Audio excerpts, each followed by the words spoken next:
Hari ini, Senin 14 Juli 2025, kami selaku prinsipal menyatakan kami sudah memegang 5 bendel bukti asli, ijazah asli dari Universitas Gadjah Mada.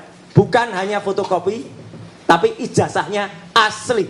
Jadi ijazah yang bisa pegang bukan hanya ijazah, lengkap dengan transkrip nilai, lengkap dengan semua bukti-bukti, dan diserahkan langsung oleh, terima kasih untuk kakak-kakak kelas saya, mahasiswa UGM yang asli.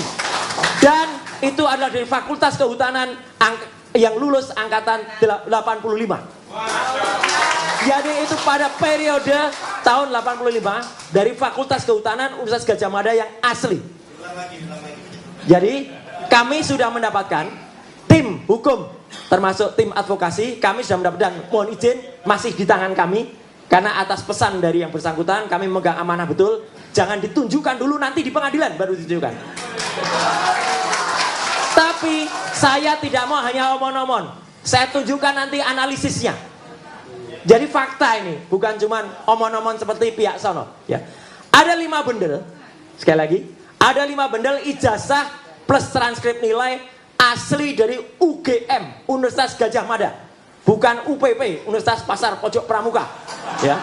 Yang diserahkan secara baik, berjiwa nasionalis oleh kakak-kakak kelas saya, karena saya angkatan saya lulus 91, beliau-beliau itu angkatan 85. Dan tidak hanya dari Fakultas Kehutanan, ada juga fakultas lain, tapi tahunnya sama, lulus 85. Semuanya asli. Dan apa bedanya?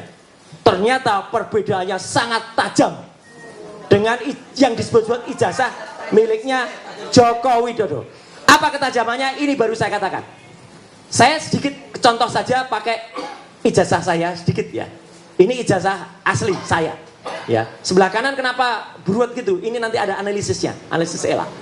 Ini ijazah saya tahun 91, 6 tahun setelah ijazah 85. Yang pertama, di sini kalau diperhatikan, ada yang namanya watermark. Di seluruh bidang ijazah yang dicetak di kertas, ada tulisan Universitas Gadjah Mada, Universitas Gadjah Mada.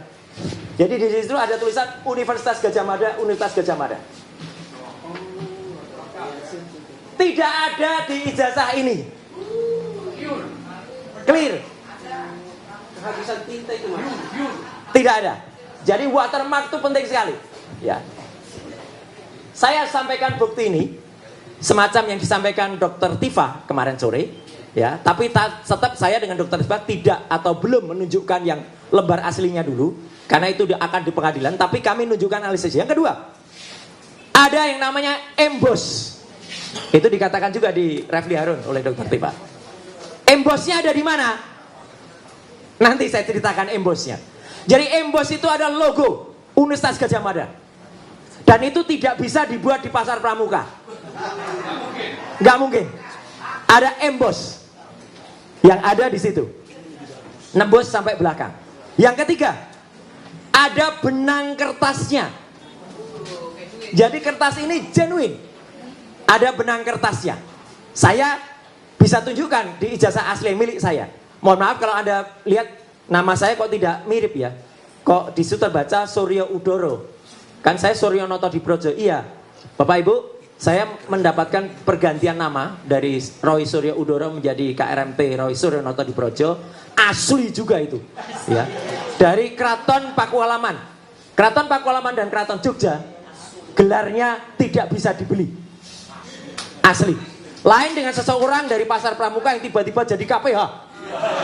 Kanjeng Pangeran Haryo. Pangeran Haryo dari mana dia? Ya, atau ada orang yang tiba-tiba namanya Pangeran Mangkubumi. Pangeran dari mana dia? Ya. Nah, itu ya. Jadi jangan menyoal soal nama. Yang ketiga, ada logo di tengah. Dengan tinta tertentu. Yang tinta itu unik. Kadang-kadang tinta itu tembus sampai belakang kalau yang di aslinya. Karena tinta itu terbuat dari barang yang mahal. Itulah kalau ijazah asli. Dan yang kelima, ijazah saya sudah tidak ada. Tetapi di ijazah tahun sampai dengan tahun 85 memang masih ada yang namanya meterai. Meterainya nilainya tertentu. Kalau nilainya salah berarti ijazahnya palsu. Tahun 85 nilai dan warna meterainya adalah tit. Saya sembunyikan dulu untuk bukti nanti di pengadilan.